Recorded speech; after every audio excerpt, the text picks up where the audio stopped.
Welcome friends to my channel School of Grammar. Today we have the lesson direct and indirect narration, जिसको आप कहते हैं direct and indirect speech, and the topic is imperative sentences. आज हम आपको आदेशात्मक वाक्य पढ़ाएंगे जिसमें क्या होता है कमांड्स, रिक्वेस्ट वाले वाक्य और एडवाइस, कहीं पर प्रपोजल या सजेशन जब दिया रहता है, प्रपोजल और सजेशन, ये सेंटेंस के भाव के अनुसार होगा। देखिए रिपोर्टिंग वर्ब जो होती है शेड या सेड टू को हम किस में चेंज करते हैं, रिक्वेस्टेड में, ऑर्डर्ड में, सजेस्टेड में, और साथ ही साथ एक बात और ध्यान दीजिए एडवाइज्ड में। और रिक्वेस्टेड के जगह पर अगर ज़्यादा बड़ी पोलाइट रिक्वेस्ट करनी है तो वहाँ पर बेग शब्द भी आता है।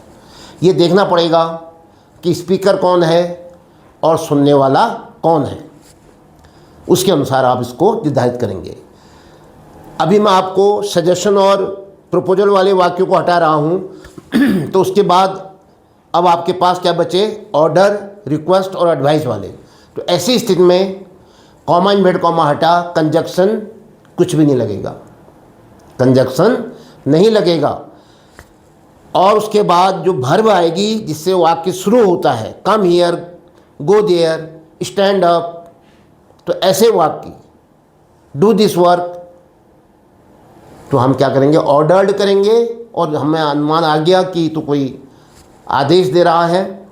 और अगर कम हियर है तो to come here, stand up है तो to stand up, write a letter है तो to write a letter, read your book है तो टू रीड योर बुक, या योर को अगर आपने चेंज करना है तो करोगे प्रोनाउन को। कम हियर है तो क्या हो जाएगा, टू कम हियर, या टू गो दियर, कम का कभी गो भी कर देते हैं हम, तो वहाँ पर हियर का दियर हो जाता है। अच्छा आप ध्यान दो, अगर प्लीज आया होता है तो वो किस में चेंज होता है, रिक्वेस्टेड में या बेग्ड में, समझ गए।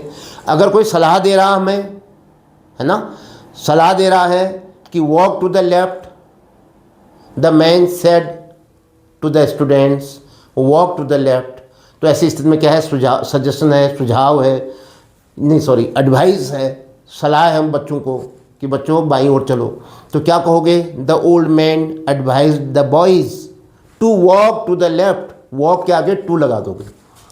चलिए हम इस बात को हम समझते हैं एग्जाम्पल्स से। सेंटेंस नंबर 1 है, the teacher said to Hari, teacher ने हरी से कहा, comma inverted comma begin, come to me with your notebooks, अपनी किताबों कॉपियों को लेकर के, अपने नोटबुक्स को लेकर के मेरे पास आओ। अब दोनों बातें हो सकती हैं, रिक्वेस्ट तो नहीं होगी, या तो सलाह दी और या आदेश दिया। तो ज़्यादा अच्छा क्या लग रहा है, आदेश दिया, तभी कहा होगा, उसका पोता होगा तो उससे कहा लेके आओ, क्लियर हो गया। कहीं पर इसमें आस्क्ड भी आता है, मैं आस्क्ड इसलिए नहीं लिखा रहा हूँ कि आपको मैंने इंट्रोगेटिव सेंटेंस में बताया था कि भाई हम सेट टू का आस्क्ड में पूछ, प्राय बच्चे कहते हैं भाई आस्क का मतलब क्या होता है, पूछा, जानना चाहा, तो इसलिए बराबरी में जब बात आती है तो वहाँ पर अपेक्षा की जाती है, तो वहाँ पर आस्क्ड भी आता आने को। लेकिन मैं आपको केवल क्या कहूँगा, ऑर्डर्ड या रिक्वेस्टेड पर और एडवाइस पर होगा। चलो अब यहाँ पर क्या होगा, द टीचर है, अरे टीचर है तो हमने देखा ही नहीं, मैन नहीं है, द ओल्ड मैन नहीं है, द टीचर है, तो टीचर तो भाई हरी से कहेगा तो यही कहेगा भाई, ऑर्डर देगा वो, उसका विद्यार्थी है। तो बोलो बताइए, the teacher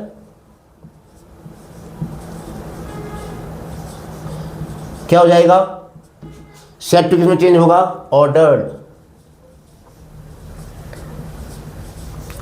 the teacher ordered किसको, सेड टू तो बदल दिया, हरी, ऑब्जेक्ट हुआ ये हरी, सुनने वाला हुआ। ध्यान देना, ये सब्जेक्ट बोलने वाला स्पीकर और हरी क्या हुआ, ऑब्जेक्ट सुनने वाला। अब उसका कॉमा हटेगा, इन्वर्टेड कॉमा हटेगा, कम टू मी, कम क्या है, वर्ब की फर्स्ट फॉर्म है, इसको किस में बदलोगे, इन्फिनेटिव में। कैसे बनेगा इन्फिनेटिव इसका, टू लगाओगे और उसके बाद क्या लिखोगे, वर्ब की फर्स्ट फॉर्म कम लिखोगे, तो क्या हुआ, टू कम। टू कम का मतलब हुआ आने के लिए।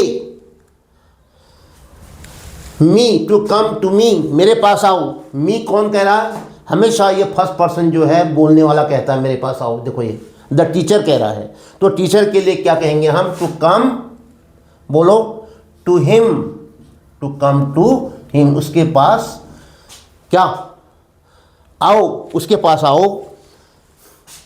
विद योर नोटबुक्स, अपनी कॉपियों को लेकर के। अपनी का मतलब किससे बात कर रहा है? वो हरि से कर रहा है। तो किसकी होंगी कॉपियाँ? हरि की होंगी। हरि विद्यार्थी है, विद्यार्थी से कह रहा है अपने, तो हरि से कह रहा है कि अपनी। तो हम अभी हम तो अपने लिए अपनी नहीं कहेंगे ना, हम तो हरि की कहेंगे। हरि की कॉपी जानी है टीचर के पास। तो हरि के लिए प्रोनाउन क्या आता है? ही। और ऑब्जेक्टिव के हिम, यहाँ पर है योर पॉजिटिव केस, तो ही, हिम, हिज, तो हिज हो जाएगा। योर का क्या हो जाएगा? हिज। हरि के लिए क्या आएगा? हिज। तो हिम विद, बोलो, हिज नोटबुक्स, अपनी किताबें कॉपियाँ लेकर के टीचर ने आदेश दिया हरि को कि वह अपनी कॉपियाँ लेकर के उसके पास आए। Yes, number 2, the poor man said please give me something to eat. गरीब आदमी बेचारा बोला कृपया मुझे खाने के लिए कुछ दे दीजिए। देखो प्लीज़ हटेगा तो रिक्वेस्टेड आता था, लेकिन अब गरीब आदमी है, वो रिक्वेस्ट से भी काम नहीं चलेगा, उससे भी और अच्छी रिक्वेस्ट करो। क्या कहोगे? बेग्ड, याचना की, प्रार्थना की, अनुनय विनय किया। जो रिक्वेस्टेड है, रिक्वेस्टेड गलत नहीं है, लेकिन पुअर मैन है और किसी से मांग रहा है, जो वो और पोलाइट रिक्वेस्ट करेगा तब तो आदमी पसीजेगा, तब देगा उसको कुछ। तो उसने क्या कहोगे? क्या शब्द आएगा? बेग्ड। तो क्या बना? The poor man bagged.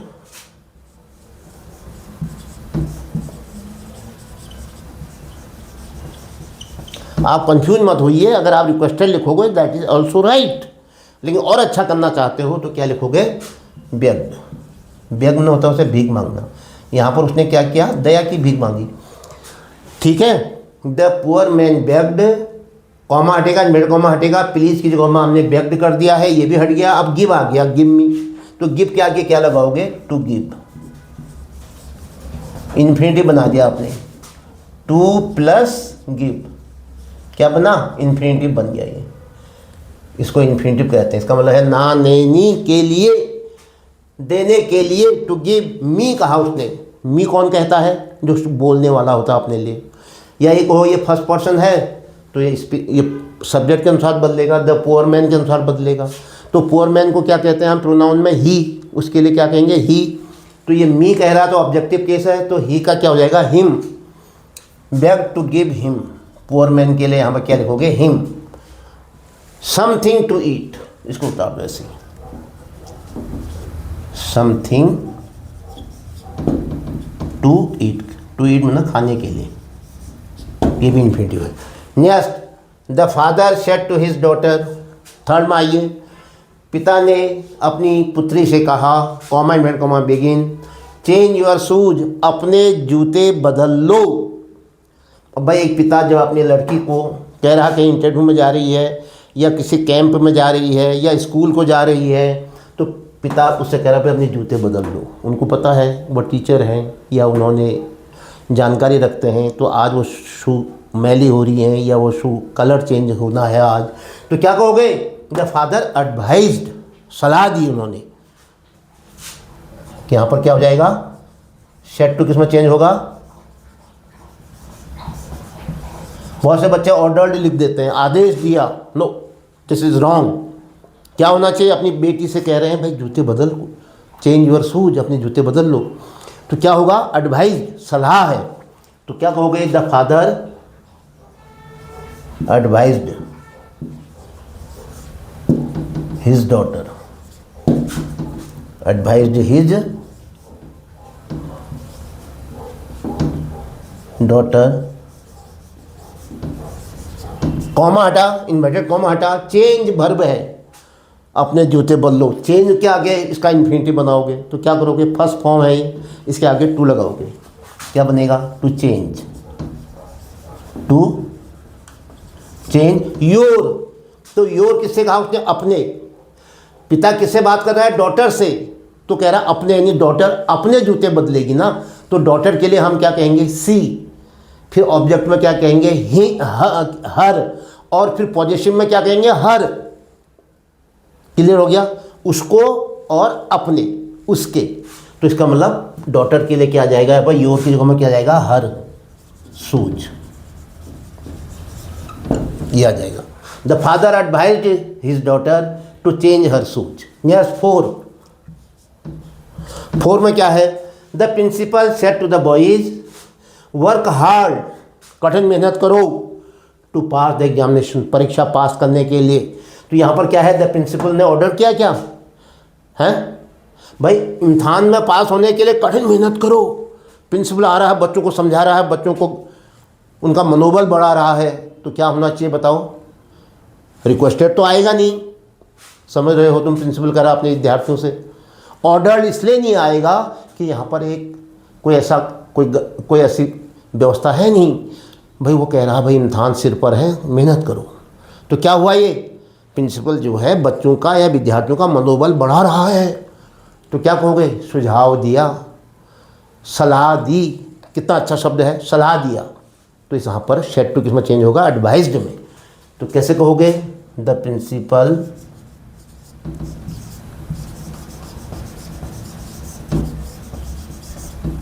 बोलो, एडवाइज्ड, सलाह दी। द प्रिंसिपल एडवाइज्ड किनको? ये है द बॉयज, कॉमा हटेगा, इन्वर्टेड कॉमा हटेगा। वर्क हार्ड, देखो वर्क क्या है? फर्स्ट फॉर्म है, इसको क्या बना दोगे? इन्फिनिटिव, कंजक्शन कुछ नहीं आएगा। To work hard, to work hard to pass the examination, to pass the examination. लो, समझ में आया होगा? नेक्स्ट अगला क्या है? Mother said to me, mother ने मुझसे कहा, डू नॉट ईट सोर मैंगोज, मत खाओ खट्टे आम मत खाओ। Mother said to me, mother ने मुझसे कहा। तो मदर ने मुझे क्या दी? सलाह दी। मदर ने मुझे क्या किया? सलाह दी। और यह कहो डू नॉट ईट सोर मैंगोज, तो इसका मतलब मना किया। माँ ने मुझे खट्टे आम खाने को मना किया। एक तो तरीका ये है। एक हो सकता है माँ ने मुझे सलाह दी कि मैं खट्टे आम न खाऊं, मतलब वह जो है या मैं जो हूँ, जो है जिससे वो बात कर रही है मदर, तो वो खट्टे आम न खाए। तो 2 तरीके से बना सकते हो आप। चलो मैं पहले तरीके से बना देता हूँ। पहले क्या हुआ? 5th सेंटेंस बोलो। एक तरीका तो ये है इसका, क्या है? मदर ने मना किया, कर देता हूँ पहले, खट्टे आम खाने से मना किया। मदर फॉरबिड से बनता है फॉरबिड। लो, FOR BID और हमने सेकंड फॉर्म होती है FOR BAD। माँ ने मना किया, किसको मना किया? मी, फॉरबिड मी। मदर ने मुझे मना किया। अब क्या होगा? डू नॉट नहीं आएगा, अब नॉट तो आ गया इसमें, देखो मना किया मैं आ गया, इसमें नॉट आ चुका है। डू नॉट आ चुका है तो क्या बचा? ईट। तो ईट के आगे टू लगा दो बस। टू ईट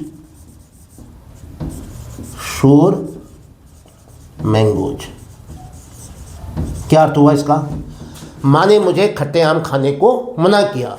और एक तरीका और है इसका, लो अब बना दो इसको सेकंड तरीके से। माँ ने मुझे सलाह दी, मदर एडवाइज्ड मी